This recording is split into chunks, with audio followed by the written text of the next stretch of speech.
Les amis, j'espère que vous allez bien. Bienvenue à Majorque, une petite île des Baléares espagnoles pour ceux qui ne connaissent pas. Aujourd'hui, je vous présente une voiture qui fête ses 25 ans cette année, le restylage de la 4e génération d'Audi S3. Et on n'est pas tout seul.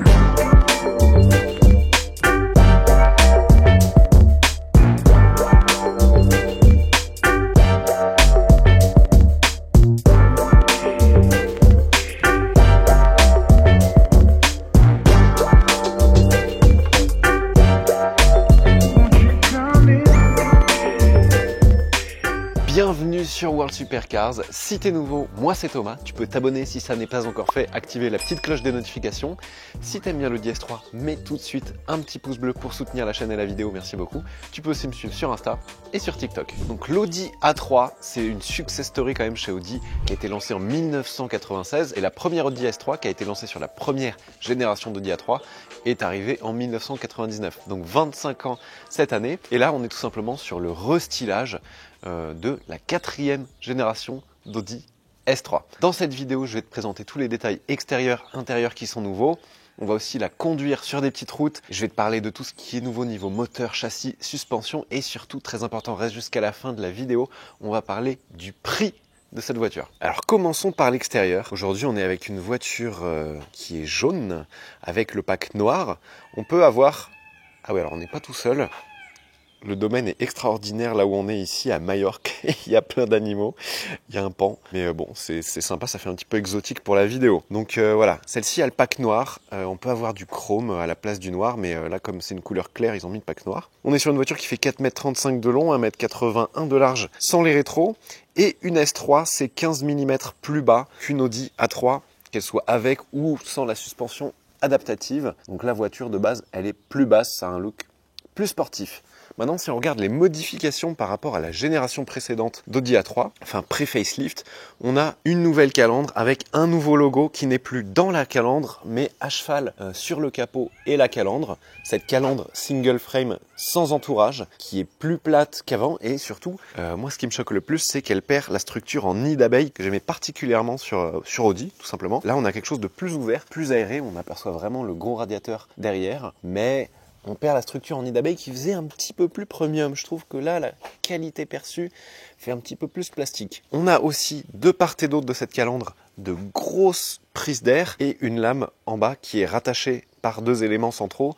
Ça, vraiment, ça sportifie le look clairement. Il faut savoir qu'il n'y a pas que la nouvelle S3 qui est disponible, il y a la nouvelle A3 en fait restylée et quasiment la moitié en France des commandes de la nouvelle A3, c'est avec la finition S-Line. Elle est très appréciée des Français et en vrai, celle-ci, maintenant, pour la différencier d'une A3 S-Line, c'est le jeu des 7 différences, en tout cas à l'avant. Parce que fini le petit badge Audi Sport, fini le petit badge S3 à l'avant. Le seul moyen, enfin la seule différence que j'ai vue moi à l'avant, c'est que ici sur les côtés, on a des vraies prises d'air sur la S3, alors que sur la A3 S-Line, ici c'est plein, c'est une fausse prise d'air. Donc on n'a plus le logo Audi Sport, Audi S3, etc. Maintenant, l'identification du modèle se fait ici, sur le montant des fenêtres. C'est personnellement, je suis pas très fan. Ça fait un petit peu salon de l'auto pour identifier la voiture. C'est étonnant de l'avoir mis là. Je trouve pas que ce soit une très bonne idée. J'aimais bien le petit badge Audi Sport à l'avant, moi. Je trouve que c'était sympa. Et donc ouais, grosse ressemblance avec la A3 S-Line. C'est un petit peu dommage pour la S3 qui va avoir un petit peu de mal à se différencier pour le commun des mortels. Au niveau des feux, vous voyez qu'ils sont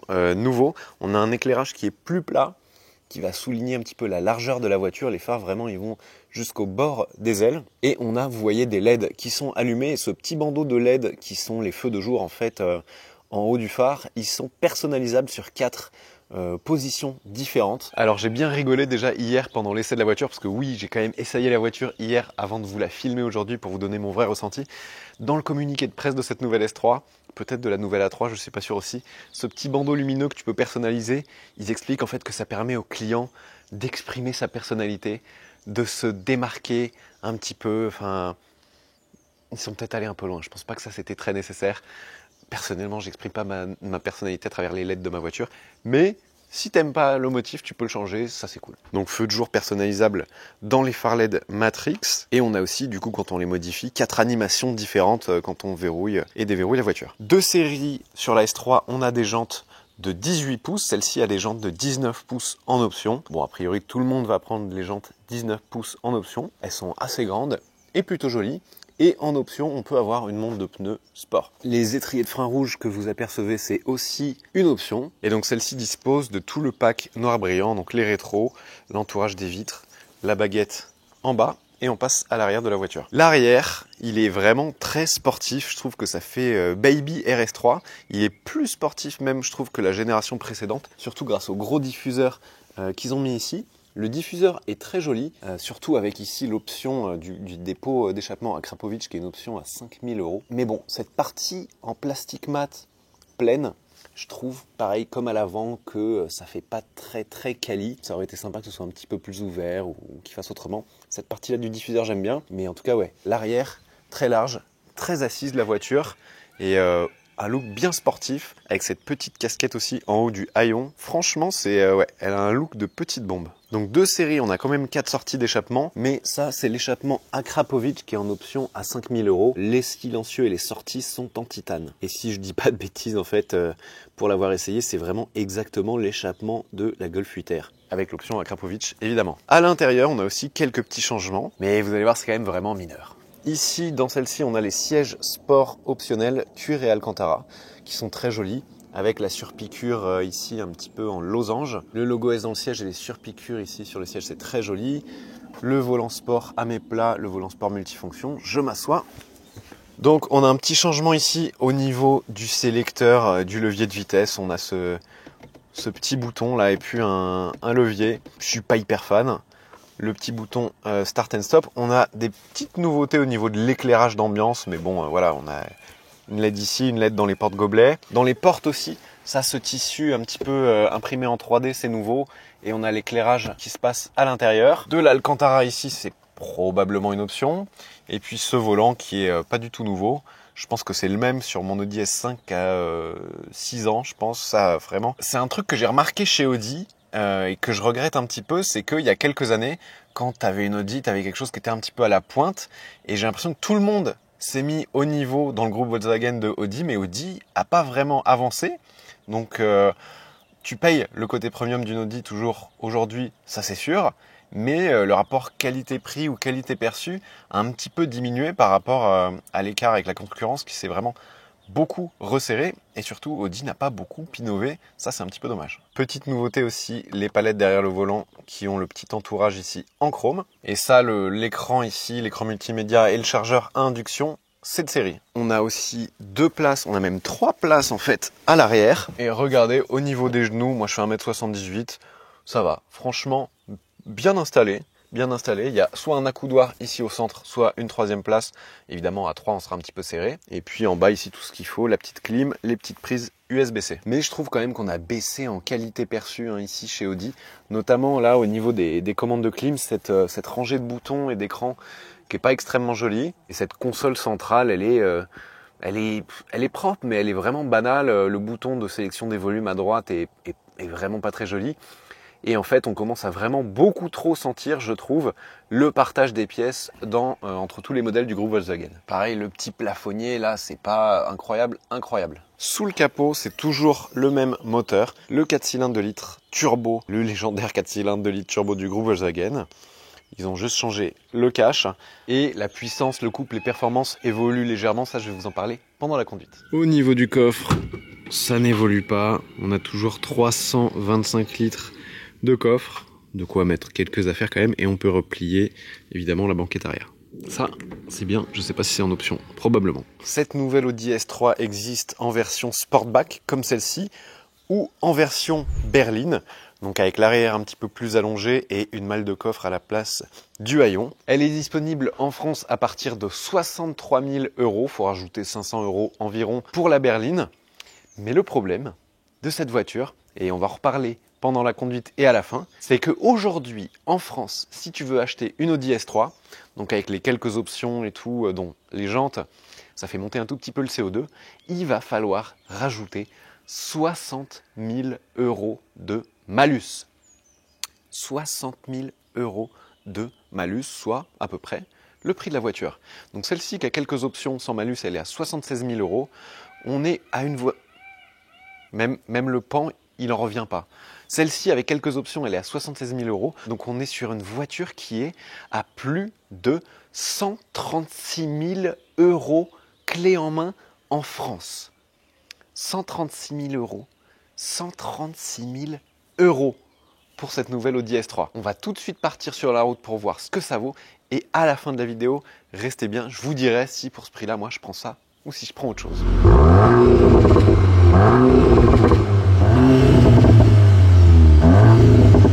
Bon, nous voici à bord de l'Audi S3, ce petit bijou en France qui coûte 136 000 €. Mais ça, on va en reparler à la fin, parce que bon, 136 000 €, c'est pas de la faute d'Audi, hein.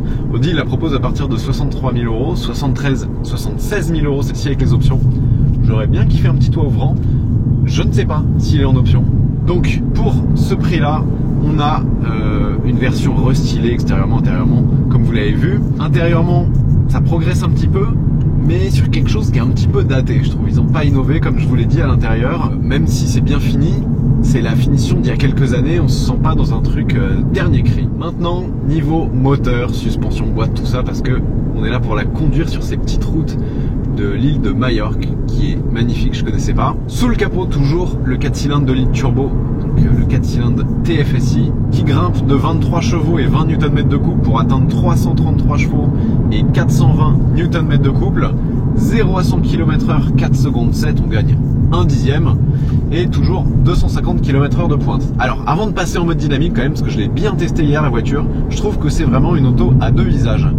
Là on est en mode confort, et en mode confort, bah c'est une Audi A3 en fait. Voilà, on entend un petit peu la route, elle est vraiment abîmée parce qu'on a les jantes de 19 pouces, mais tout le monde va prendre les jantes de 19 pouces, donc écoutez bien ce bruit, c'est celui que vous aurez sur votre Audi S3. C'est une Audi A3 en mode confort. La suspension adaptative, elle est plutôt confortable. Le moteur, il fait pas particulièrement de bruit. C'est pas comme une RS3 où même à basse vitesse, elle te rappelle que c'est une sportive. Là, à basse vitesse mode confort, c'est vraiment une auto de tous les jours.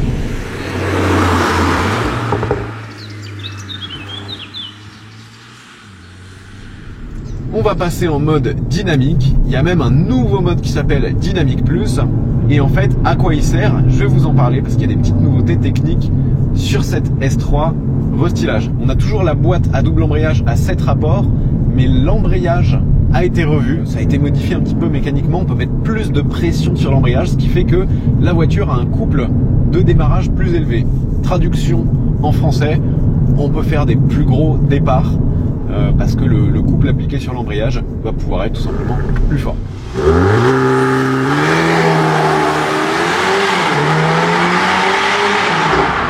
Au niveau du châssis, on a des nouvelles suspensions qui permettent de mettre un petit peu plus de carrossage sur les roues, un petit peu plus de carrossage négatif, donc une voiture qui va avoir peut-être un comportement un petit peu plus sportif. Là je suis en Dynamique Plus. Dynamique Plus, il augmente le régime de ralenti de 200 tours minute, et surtout la grosse nouveauté de cette Audi S3 2024, c'est le pont arrière. Le pont arrière, c'est celui de l'Audi RS3 avec le répartiteur de couple. Donc on a un différentiel piloté électroniquement qui permet d'envoyer plus de couple sur la roue à intérieur ou extérieur, plutôt extérieur a priori quand tu accélères en sortie de virage, ce qui va permettre plus d'agilité à la voiture. Donc c'est vraiment le pont arrière de la RS3 sans le mode drift. En même temps le mode drift, je trouve ça totalement inutile. Là on est sur des petites routes incroyables, on va pouvoir la tester un petit peu. 333 chevaux, franchement niveau moteur, il y a largement ce qu'il faut. On a aussi des freins qui ont été améliorés. À l'avant, on a des nouveaux disques de 357 mm ventilés perforés, donc c'est un petit peu plus joli. Et surtout, ça promet un petit peu plus de mordant. On a des plus grands étriers, des plus grandes plaquettes et a priori une plus grande endurance. La boîte de vitesse, elle a été revue, donc je vous ai dit au niveau de l'embrayage, mais aussi de son pilotage électronique, ce qui fait que désormais, les rapports passent 2 fois plus vite. Ils ont divisé les temps de passage par 2. Le passage est très rapide. Je la trouve incroyable au rétrogradage. Parfois un petit peu lente au passage. Vraiment tu peux enchaîner des rapports à la descente, ça c'est très cool. En mode dynamique, la suspension elle se raffermit, il y a beaucoup moins de mouvements de caisse, hein. J'ai essayé de la conduire un petit peu avec tous les modes sport et la suspension confort. On prend du roulis, la voiture se cabre et plonge un petit peu, elle se cabre à l'accélération, elle plonge au freinage. Là en mode dynamique, Dynamique Plus, même les mouvements de caisse sont bien maîtrisés. La direction a été revue, franchement c'est pas juste un restylage, hein. Ils y ont été un petit peu partout, donc nouvelle suspension, boîte, etc. La direction à démultiplication variable, elle a été revue pour plus de précision. Alors franchement, ça se ressent surtout je trouve au niveau du point milieu, où c'est un petit peu moins mort qu'avant. Sinon, ouais, c'est assez direct, ça c'est assez sympa. T'as pas besoin de bouger les mains du volant en position sportive comme ça, tu les gardes à 9h15. T'as pas besoin de mettre des tours de volant, à part peut-être dans les épingles. Et vous entendez, en Dynamique Plus, les rapports sont verrouillés en mode manuel sur une S3. Ça c'est sympa. Regarde. Rupteur. Et niveau moteur, ça marche très fort. Freinage. Alors le freinage, ce que je me suis dit hier en l'essayant, ça freine bien, mais il n'y a pas une attaque de freinage de sportive. Et surtout l'arrière bouge pas mal au freinage parce qu'on a des gros freins avant, mais je suis pas sûr qu'ils aient beaucoup touché au frein arrière. Donc faire attention à être bien volant droit, je pense, au freinage. Il y a une bonne décélération, mais ce qui est assez bizarre, c'est que quand tu arrives à la limite du frein, la courbe de la pédale elle continue encore, même quand les freins sont pas chauds. Démonstration. En fait, je sens, on entend le petit grincement qu'on est presque dans l'ABS, mais là, la course de pédale, elle est pas ferme à la fin, en fait. C'est assez continu. J'aurais mis une pédale un petit peu plus ferme.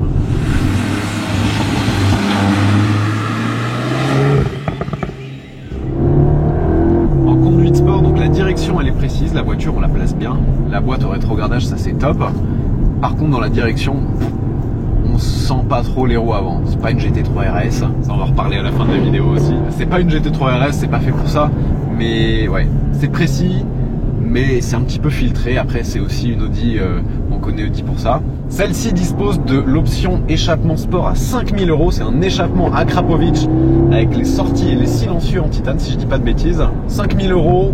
Alors on parle du son moteur 2 secondes. Ah, franchement c'est pas le point fort de cette voiture. De l'extérieur, vous l'avez entendu, il y a des petits pop-pop sympas. Mais à haut régime, de l'intérieur, le son est pas très joli. Quand on est en mode dynamique, il y a un peu d'active sound qui vient des enceintes, qui fait qu'à mi-régime, ça ressemble un petit peu, écoutez,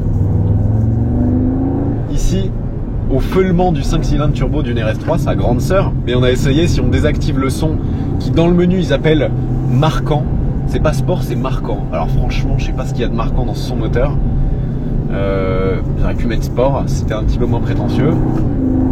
Là c'est sympa, mais si on le désactive, il n'y a plus que le son du 4 cylindres qui n'est pas très noble, franchement.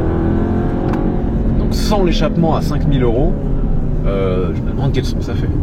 Et ça c'est dommage parce que aujourd'hui, de plus en plus de constructeurs favorisent, à cause des normes, le son à l'intérieur de la voiture, notamment Porsche. Et de l'extérieur c'est pas hurlant, etc. Mais de l'intérieur c'est un kiff total. Là c'est un petit peu l'inverse. De l'extérieur elle fait plutôt un joli bruit. On entend les petits pop and bang légers à l'échappement, le turbo, un peu le son du moteur. Même si bon c'est vraiment un son pas ouf. De l'intérieur c'est assez discret. Ça c'est dommage. Mais il faut se rappeler que cette S3 c'est vraiment une voiture pas compromis mais très versatile. En mode confort elle est très confortable et elle est faite pour ça, très confortable, discrète, silencieuse. En mode sport c'est une mini RS3, 0 à 100 4 secondes 7, on commence à parler. 250 km/h évidemment. Le comportement sur les petites routes il est hyper sérieux. Il n'y a pas le feeling aussi sportif que la RS3, mais en même temps il faut lui laisser quelque chose à la RS3 à part son 5 cylindres mythique. Là vous voyez ça tape un petit peu, je vais me remettre en mode confort. Hop. Ah oui alors, petit reproche aussi sur le système MMI, il est pas méga réactif. Hein. On sent qu'il date, même si l'écran est très beau, les boutons parfois faut rester appuyé dessus, faut appuyer fort. Ça c'est un petit peu dommage. Donc bilan de l'essai, dynamiquement c'est top. Le look extérieurement de manière générale je le trouve assez sportif. L'avant, l'arrière, j'aime bien. Après quand on s'approche un petit peu, les grosses plaques de plastique noir mat, moi je trouve que ça fait un peu cheap. L'inscription sur les montants de porte j'aime pas du tout. J'aimais bien les petits badges, ça fait un petit peu premium. Le look sympa, voilà. Petit rafraîchissement à l'intérieur qui est un petit peu mieux par rapport à la version précédente, mais quand même qui commence à vraiment à perdre son avantage face à la concurrence. Audi, ils étaient quand même pas mal au-dessus. Plus tant que ça, je trouve. Et surtout, le côté premium, il faut qu'on en parle 2 secondes. En France, cette voiture va vous coûter, avec des options, au moins 130 000 euros. 130 000 euros. On va le dire tout de suite. Est-ce que pour 130 000 euros, j'achète ça? Jamais de la vie. Est-ce que pour 130 000 euros, vous achetez ça? Jamais de la vie. Qui, en France, sain d'esprit, va acheter ça? Pour moi, ceux qui vont acheter ça en France, c'est des gens qui en ont rien à foutre de leur argent, qui sont prêts à le jeter par la fenêtre, qui ont déjà 10 voitures et qui se disent tiens, je veux un petit délice sportif. Ah bah elle est jolie, la S3, 130 000 euros, je sais pas ce que ça veut dire, allez, je la prends. Mais sinon, quelqu'un de sain d'esprit mettra jamais 130 000 euros là-dedans. C'est du délire. Celle-ci, 136 000 euros. Pour 136 000 euros, je peux avoir mon Audi R8 V10 Plus. Déjà, entre les deux, le choix est vite fait. Mais je peux avoir une Audi R8 V10 plus une caisse à 50 000 euros. Non mais vous vous rendez compte du délire? Malheureusement, ça c'est pas de la faute de Audi. Faut pas leur taper dessus. Eux, ils la vendent en France. Bon, ils font ce qu'ils peuvent. C'est l'État français qui déjà, quand tu payes ta caisse, oh regardez le paysage.